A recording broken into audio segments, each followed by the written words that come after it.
Hi guys, welcome back to my channel. So today's recipe is of a dish which I tried at a restaurant. This is my version of the dish and not the original recipe.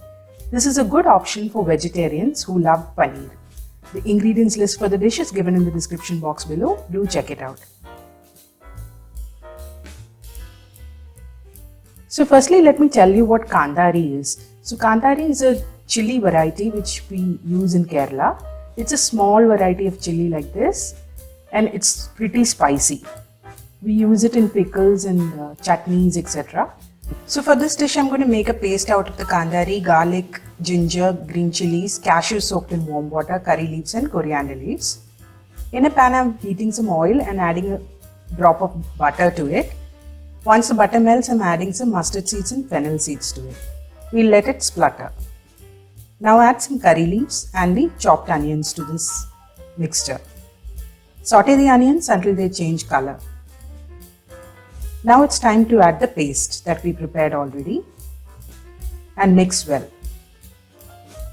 I'm also adding some hot water to this. Mix everything together and bring it to a boil. Once it comes to a boil, just keep mixing it and add in some coriander powder. We'll also add a pinch of garam masala. Make sure you keep stirring it because there's cashew in the dish and it will catch to the bottom of the pan. Now I'm adding some salt to taste. And then we'll drop in the paneer cubes. Mix gently and let it come to a boil once again. Now it's time to add some pepper powder to this, along with some fresh cream.